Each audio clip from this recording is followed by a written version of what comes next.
Это место выбрано не случайно. Центральный парк – основное место отдыха местных жителей. Но парк давно не убирали, что заметно сократило число его посетителей. Грабли, перчатки, мусорные пакеты. Молодежь с энтузиазмом взялась за работу. Несколько часов, и парк заметно преобразился. Стало намного чище и светлее. Активисты разместили информацию о готовящейся акции в социальных сетях. Инициаторами этой акции стали участники группы, созданной в Facebook «Гудаута. Перспективы развития. Обсуждения проблем».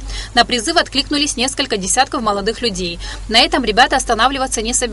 Обещают выходить на уборку каждые выходные. Администрация района с готовностью откликнулась на инициативу молодых. Им были выделены необходимые инструменты для обработки деревьев, спецтехника для вывоза мусора. В общем, как могли, поддержали ребят. Хотя, как сказал в нашей программе Амчип Жахтыско, глава администрации Гудаутского района, сегодня местный бюджет не позволяет использовать спецтехнику для большого объема уборочных работ. Тем не менее, эта проблема начинает решаться. В ходе акции также была собрана небольшая сумма на освещение парка и приобретение необходимого для уборки инвентаря. Сбор средств был добровольный, но информация для прозрачности была вывешена в Facebook. Акция по благоустройству и очистке города нацелена на формирование экологической культуры среди молодежи. Ребята своим примером хотят призвать своих сверстников нести ответственность за окружающую среду, за землю, на которой живут. Сима Аргун, Абхазское телевидение.